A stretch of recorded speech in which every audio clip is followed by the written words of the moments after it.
Nih, kalian pada bingung kan dengan berita yang beredar ini sekarang? Penemuan satu mobil box berisi 30 ton ginjal manusia yang dibawa dari Waijepara Lampung melewati Tulang Bawang yang akan dibawa ke Medan. Ini lagi viral nih, lagi rame banget nih, akhir-akhir ini lagi rame banget. Lagi beberapa hari inilah. Dari 5 hari ke sini hingga saat ini video saya buat, ini masih rame banget, terutama di TikTok. Ini lagi viral banget. Dan banyak netizen yang percaya begitu saja. Banyak yang berkomentar ini mungkin korban-korban kemarin waktu COVID, jasadnya nggak boleh dibuka lalu diambil ginjalnya dan lain sebagainya. Jangan ditelan mentah-mentah berita seperti ini. Ini loh hanya karangan cerita dari seorang kreator di YouTube.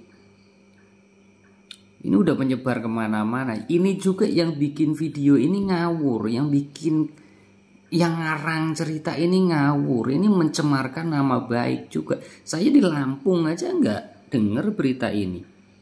Nggak ada di Lampung berita ini. Waijepara tuh saudara di Waijepara saya hubungi, nggak ada berita seperti itu. Saudara di Tulang Bawang yang dekat dari Polres nggak ada yang tahu berita tentang penangkapan mobil box yang diamankan di Polres, katanya nggak ada. Nah ini kita dengarkan dulu nih. Pagi itu, jalan lintas Sumatera di wilayah Tulang Bawang, Lampung masih diselimuti kabut tipis. Udara lembab, truk-truk besar menderu satu demi satu melintasi pos pemeriksaan rutin yang digelar oleh tim gabungan Polres dan Dishub.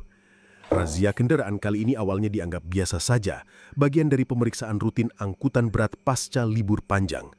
Namun tidak ada satupun petugas yang menyangka bahwa dalam waktu kurang dari 1 jam, mereka akan menemukan salah satu penemuan paling mengerikan sepanjang sejarah kriminal di Indonesia. Salah satu truk box yang diberhentikan menarik perhatian karena rutenya tidak lazim. Dari gudang distribusi sayur di Waijepara menuju Medan, tapi memutar arah lewat Tulang Bawang. Truk itu dikemudikan oleh pria bertubuh tambun bernama Wandi Sutrisno, sopir freelance berusia 41 tahun asal Bekasi. Ia terlihat gugup saat diminta membuka bagian belakang truk. Beberapa kali ia berusaha berdalih bahwa muatannya adalah sayur basah cepat rusak yang harus segera dikirim ke rumah makan besar di Medan. Namun kecurigaan petugas meningkat saat mereka mencium aroma tajam yang tidak biasa. Bukan bau sayur basi, melainkan seperti logam bercampur amis menyengat. Saat pintu box dibuka, bau busuk langsung menyeruak kuat. Petugas mundur spontan. Di dalam truk bukan tampak sayur mayur, melainkan puluhan kotak pendingin besar bertuliskan label palsu seperti frozen fish dan perishable item. Salah satu petugas memberanikan diri membuka salah satu box dengan pisau lipat. Di dalamnya tersusun 3 kantong plastik transparan berisi organ tubuh manusia. Ada yang masih lengkap dengan label medis bertuliskan golongan darah dan kode barcode. Awalnya mereka tidak yakin, tapi seorang anggota medis dari tim pengamanan segera memastikan ini ginjal manusia dan ini bukan 1-2, ini puluhan bahkan mungkin ratusan. Petugas segera mengamankan truk dan menggiring Wandi ke kantor polisi terdekat untuk diinterogasi. Truk dibawa ke Mapolres Tulang Bawang dengan pengawalan ketat. Begitu isi seluruh box dibuka, ditemukan total 129 kotak pendingin, masing-masing berisi 10 hingga 15 kantong organ. Berdasarkan perhitungan awal, total berat muatan mencapai hampir 30 ton dengan estimasi jumlah ginjal mendekati 2.000 unit organ. Berita ini langsung meledak ke media nasional. Tajuk utama koran pagi esoknya penuh dengan headline seperti mobil sayur bawa ginjal manusia, ritual iblis di jalan lintas Sumatera, dan tragedi TKI ginjal dijual, nyawa dibuang. Sosial media dipenuhi amarah. Keluarga TKI yang kehilangan kabar anak mereka mulai resah. Kecurigaan lama kini terasa masuk akal. Di ruang interogasi, Wandi mengaku bahwa ia hanya sopir bayaran. Ia tidak tahu isi muatan secara rinci. Ia dihubungi oleh seorang pria yang hanya dikenalnya dengan nama samaran Pak Hendra yang memintanya mengangkut box dari gudang beku di Waijepara menuju gudang transit di Medan. Honor 7 juta ditransfer penuh sebelum berangkat. Tidak ada pemeriksaan muatan karena semua sudah dibereskan oleh orang dalam. Namun ketika polisi menekan lebih jauh, Wandi mengaku bahwa ini bukan pertama kalinya ia membawa muatan dari tempat yang sama. Biasanya box pendingin juga, tapi saya nggak pernah buka. Dulu katanya makanan laut, beku, tapi nggak pernah saya cium bau aneh kayak sekarang. Ia mengaku berkeringat dingin. Dari keterangan ini, polisi mulai menelusuri alamat gudang di Waijepara yang disebut Wandi. Tim segera dikerahkan dipimpin oleh AKP Rian Wahyudi dari Reskrim Polres Tulang Bawang. Saat mereka tiba di lokasi, mereka menemukan sebuah bangunan kosong dengan pagar berkarat dan CCTV yang dicongkel. Tetangga sekitar menyebut bangunan itu hanya aktif malam hari dan banyak truk masuk tanpa identitas jelas. Nah itu dengar sendiri. Dari jumlahnya aja nggak masuk akal. Jumlahnya 2000 ginjal ya, 2000 biji ginjal. Tapi beratnya kok 30 ton. Lah satu ginjal itu berapa? 15 kilo. Ginjal apa beratnya sampai 15 kilo? Dan mobil yang bawa itu mobil sebesar apa? Mobil kontainer apa box kecil? Yang dalam video yang ada fotonya itu kan mobil box kecil yang paling hanya muatnya mampu sekitar 8 ton paling berat. Kayaknya nggak nyampe, itu box kecil kayaknya. Nah selain yang mengatakan dari satu channel tuh yang asal bicara apa siapa tadi atau bicara saja gitu. Nah channel ini nih. Ini mengatakan gudangnya ada di Waijepara. Tertangkapnya di Tulang Bawang. Ini satu lagi nih channel ini. Ini saya yakin sumbernya satu orang. Pemilik dua akun ini satu orang ini. Yang mengarang cerita sama. Tapi yang satu ini beda. Ini dengan jumlah yang sama 30 ton tertangkapnya di Jawa Tengah. Nih dengarkan dulu nih. Reeves, Jawa Tengah, subuh belum sempurna menyapa langit ketika deru mesin sebuah mobil box putih bertuliskan sayuran segar dari dataran tinggi melaju perlahan di Jalan Nasional 2, tak ada yang mencurigakan dari tampilan luarnya. Kotor oleh lumpur ladang, bau khas kubis dan wortel menyengat, serta plat nomor yang biasa ditemukan di kendaraan logistik pasar. Namun, di balik pintu baja berpendingin itu, tersembunyi salah satu rahasia paling kelam dalam sejarah kriminal Indonesia.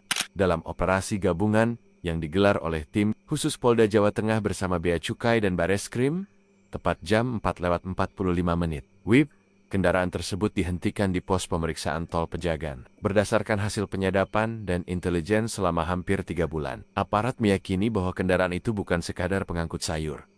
Gerakannya selalu malam, tidak pernah masuk pasar, tidak pernah keluar di jalur distribusi sayur manapun, tapi rutin menuju gudang kosong di pinggir kota, lalu langsung ke pelabuhan. Jelas Kombes Pol Andi Sumarno, Ketua Satgas Perdagangan Organ Nasional, dalam konferensi pers luar biasa pagi itu. Begitu pintu belakang mobil dibuka, petugas tidak menemukan karung berisi kentang atau kubis seperti yang tertulis di surat jalan. Sebaliknya, mereka mendapati tumpukan kotak logam besar yang disusun rapi. Saat satu kotak dibuka, bau bahan kimia pengawet langsung menyambar hidung, dan di dalamnya puluhan kantong transparan berisi organ tubuh manusia, ginjal, bukan 1-2, tapi total berat muatan diperkirakan mencapai 30 ton. Setiap kantong diberi label barcode, sebagian bahkan tertera nama pasien penerima dalam bahasa asing. Artinya, organ-organ ini telah masuk ke dalam sistem distribusi gelap berskala internasional. Harga satu ginjal di pasar ilegal internasional bisa mencapai lebih dari 1,5 miliar rupiah. Dan jika dikalkulasikan, muatan dalam mobil tersebut setara dengan lebih dari 40 triliun rupiah nilai perdagangan haram. Kami menemukan bukti kuat bahwa ini adalah hasil dari kejahatan perdagangan manusia besar-besaran, ujar Jenderal Bambang Wijaya, Kapolri, dalam pernyataannya dari Mabes Polri. Ini bukan hanya kejahatan kriminal biasa, ini genosida sunyi yang berlangsung di tengah masyarakat kita. Penyelidikan sementara mengindikasikan bahwa ginjal-ginjal tersebut berasal dari warga miskin yang diculik, dijebak dengan janji kerja, atau bahkan dijual oleh keluarga sendiri karena tekanan ekonomi. Nah itu ya.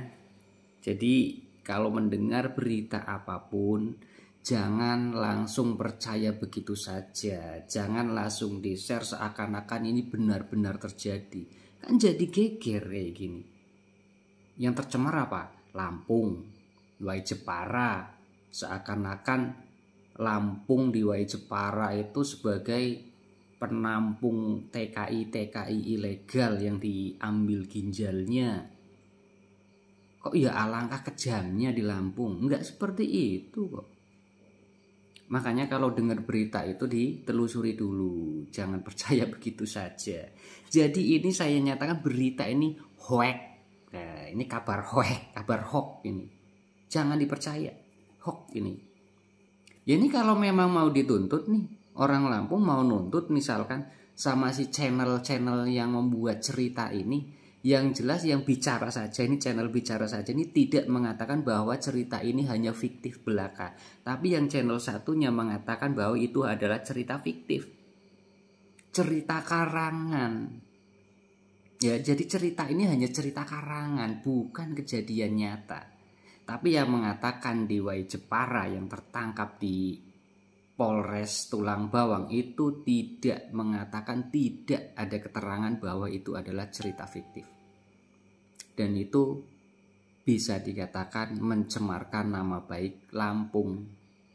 Nah, netizen nggak usah khawatir lagi, nggak usah komen yang menyalahkan pemerintah dan lain sebagainya. Ini loh komennya udah menyasar kemana-mana. Nggak usah menyalahkan pemerintah, nggak usah sangkut pautkan dengan COVID.